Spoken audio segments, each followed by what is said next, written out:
So hello everyone, स्वागत करता हूँ आपका अपने यूट्यूब चैनल पे। मेरा नाम है रजत और मुझे 11 साल से ज़्यादा का एनालिटिक्स इंडस्ट्री का एक्सपीरियंस है। तो आज हम पांडास का एक बहुत ही सुपर इंपॉर्टेंट टॉपिक कवर करने वाले हैं, जो कि है टाइम सीरीज़। तो सबसे पहले देखिए, टाइम सीरीज़ होता क्या है, टाइम सीरीज़ यूज़ क्यों किया जाता है। इस बारे में अगर मैं आपको डिटेल में बताने लगूँ तो ये बहुत ही लंबा लेक्चर बन जाएगा और पर्टिकुलरली ये लेक्चर सिर्फ इस बारे में हो जाएगा। तो मैं आपको इसको समराइज़ करके बताने वाला हूँ। पहली चीज़ तो ये। नंबर 2, इसके अलावा हमारे दो टॉपिक और होते हैं, जैसे कि हमारा है इंडेक्सिंग एंड रीसैम्पलिंग, जो कि मेरे दो टॉपिक हैं जो मैं आज कवर करने वाला हूँ टाइम सीरीज़ के रिलेटेड पांडास के अंदर। तो उसको भी हम डेप्थ में समझेंगे एंड देन हम एक प्रैक्टिकल एग्जाम्पल भी रन करके देखेंगे कि ये किस तरह से काम करता है। तो सबसे पहले आपको टाइम सीरीज़ में बताता हूँ टाइम सीरीज़ होता क्या है। देखिए, दो चीज़ों से ये मिलकर बना है, टाइम एंड सीरीज़। तो टाइम तो हम सबको पता है, हमारी घड़ी में टाइम होता है, right. Series is a period of time. तो डेटा पॉइंट्स हमारे जो होते हैं, टाइम के पॉइंट्स, जैसे दिन में 24 घंटे हैं, ठीक है। तो टाइम सीरीज़ क्या होगी, 24 आवर्स। तो हर एक घंटे के बाद आप कह सकते हो कि नया टाइम स्टार्ट होता है। मतलब पर्टिकुलरली 12:45, फिर 55 मिनट, फिर 1 बजता है, उसके बाद 1:15, 1:25। तो इसको आप कह सकते हो ओवर पीरियड ऑफ टाइम आपके पास डेटा पॉइंट हैं। अगर लेट से आपको डॉक्टर ने दवाई लेने के लिए बोला है, उसने बोला है कि आपको हर 3 घंटे बाद दवाई लेनी है। रात को आप 12 बजे आपने पहली डोज ली, तो आपको पता है कि अब मुझे जो मेरा डेटा पॉइंट है वो हर पर्टिकुलर टाइम के बाद है, जो मुझे डॉक्टर ने सजेस्ट किया है। तो आपको क्या करना पड़ेगा, हर 3 घंटे के बाद दवाई लेनी पड़ेगी। तो आपका डेटा पॉइंट क्या है, आफ्टर एवरी 3 आवर, ये है आपका डेटा पॉइंट। तो चलिए एक बार इसको आगे लेके चलते हैं और डिटेल में आप लोगों के साथ डिस्कस करता हूँ कि टाइम सीरीज है क्या, क्यों यूज़ होता है, देन हम अपनी कोडिंग वगैरह की साइड जाएंगे। तो let me share my screen. चलते हैं अपने VS कोड पे। ये हमारा प्रीवियस कोड है पांडास का, इसको मैं क्लोज कर देता हूँ सेव करके। और भी बहुत सारे फंक्शन मैंने पांडास में कवर किए हैं, अगर वो आपको देखने हैं तो आप इससे प्रीवियस वीडियोस को इमीजिएटली देख सकते हो। तो आज हम एक फाइल बनाएंगे टाइम नाम से .py। एंटर करूँगा, यहाँ पे स्टोर करूँगा। तो सबसे पहले देखिए टाइम सीरीज़। टाइम सीरीज़ होता क्या है, तो मैं इसकी आपको एक डेफिनेशन भी देता हूँ। It is a sequence of data points. Data points का मैंने आपको अभी अभी एग्जांपल दिया। आप डेटा पॉइंट्स भी कह सकते हो और इंडेक्स भी कह सकते हो इसको, इन टाइमली ऑर्डर। मतलब बेसिकली आपको एक पर्टिकुलर इंटरवल के बाद आपको सैंपल कलेक्ट करते रहना है। मतलब डेटा पॉइंट्स आपके गैदर होते रहेंगे, ऑटोमेटिकली भी आपके डेटा पॉइंट गैदर होते रहेंगे। तो ये यूज़ क्यों की जाती है, often use for trend check और पैटर्न चेक और सीजनल चेक्स। ये क्या होते हैं ये भी मैं आपको बताता हूं। अब सबसे पहले जैसे हमने बात करी कि ये होता क्या है, अब ये होती क्यों है। Why you need time series, why time series, why we want time series. तो इसके 3 रीजन मैं आपको बताता हूं। नंबर 1 जो हमारा रीजन है वो है ट्रेंड एनालिसिस। लेट्स से जो बहुत सारे ब्रांड हैं, जैसे लेट्स से आप ले लो जीन्स के ब्रांड है, राइट। तो जीन्स के ब्रांड का भी एक सीज़न होता है कि मतलब इस सीज़न में जो है आजकल हमारी टेपर्ड जीन्स बहुत ज़्यादा चल रही हैं। इस सीज़न में हमारी कई बार ट्रेंड आता है, हमारा बेल बॉटम चलने लगता है, कई बार ट्रेंड आता है हमारा शेडेड फ्रेडेड वाला बहुत सारा टाइप का जीन्स चलने लगता है।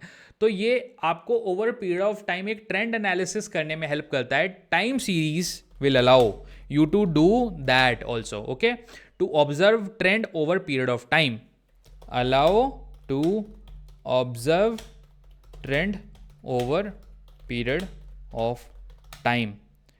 एग्जाम्पल में ले लेता हूं, एग्जाम्पल के लिए जीन्स इंडस्ट्री, लिवाइस है, रैंगलर है, टाइम पे अलग अलग टाइप की जीन्सें बनाते हैं। ऑब्वियसली वो टाइम सीरीज के थ्रू ही बनाते हैं, मतलब दे हैव दैट डेटा।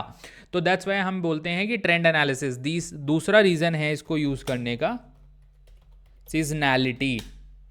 आपको पता चलता है कौन से सीजन में किस तरह का सामान ज़्यादा बिक रहा है। अब लेट से डीकैथलॉन है या कोई हमारी जैकेट बनाने की कंपनी है, तो उनको पता है कि जब ठंड का सीजन आएगा तो जैकेट ज़्यादा बिकेगी ऑब्वियसली, ठीक है। ये कैसे पता है, प्रीवियस ईयर्स के डेटा के बेसिस पे, कि हर साल लेट्स से नवंबर में 15 नवंबर के बाद दिल्ली में ठंड बहुत पड़ रही है, तो वो सीजनैलिटी है, ठीक है। तो इसको आप ऐसे करोगे बेसिकली, इसका आंसर आप ऐसे करोगे, टू आइडेंटिफाई रिकरिंग पैटर्न और साइकिल, आइडेंटिफाई रिकरिंग पैटर्न और साइकिल। इसका एग्जाम्पल लेंगे, एग्जाम्पल के लिए jackets sold in winters, jackets आपकी समर में तो सेल नहीं होगी, तो ये एक और एग्जाम्पल हुआ। अब थर्ड रीजन मैं आपको बताता हूं, वो है फॉरकास्टिंग, जो कि मोस्ट इंपॉर्टेंट है। डेटा साइंस के पर्सपेक्टिव से हमारा जो मेन काम है वो फॉरकास्टिंग का होता है। इसके बहुत सारे एग्जाम्पल हैं।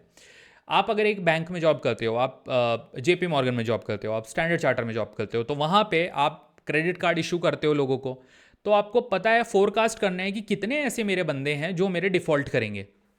ये हमें करना क्यों है कि ये बंदे हमारा लोन रीपे नहीं कर पाएंगे, ये हमें इसलिए फोरकास्टिंग करनी है ट्रेंड एनालिसिस के बेसिस पे, ताकि बैंक के पास माइंड में ये चीज़ रहे कि अगर इन बंदों ने पे ना भी किया तो मैं बैंकरप्ट नहीं होना चाहिए, मतलब आपके पैसों का लॉस नहीं होना चाहिए जो डिपॉजिटर्स हैं, ताकि मैं इतना कैपिटल अपने पास रखूं कि कल को अगर ये डिफ़ॉल्ट कर भी जाते हैं उसके बाद भी लोगों को पैसा निकालने में दिक्कत नहीं होनी चाहिए। तो ये होती है फोरकास्टिंग। मैं इसके बारे में थोड़ा डिटेल लिखता हूं, vital role in predicting future value based on historical data, और इसका आपका रोल आएगा एक तरीके से डिसीजन मेकिंग में, क्योंकि इसके बेस पे डिसीजन मेकिंग होगी इजीली, ठीक है। अब इसका मैं आपको बताता हूं रियल लाइफ यूज केस। तो इसके बहुत सारे यूज केस हो सकते हैं, बट मैं एक जेनरिक इसका एग्जांपल उठाता हूं बेसिकली। सो लेट्स से इसका एग्जाम्पल ऐसा लेते हैं बिल्कुल रियल लाइफ से जो टच करे, real life use case. Let's say हमारा जो बॉम्बे स्टॉक एक्सचेंज है, बॉम्बे स्टॉक एक्सचेंज में बहुत सारे शेयर्स ट्रेड होते हैं, डेली बेसिस पे शेयर्स का प्राइस ऊपर नीचे जाता है। आप में से बहुत लोग शेयर मार्केट करते होंगे, राइट।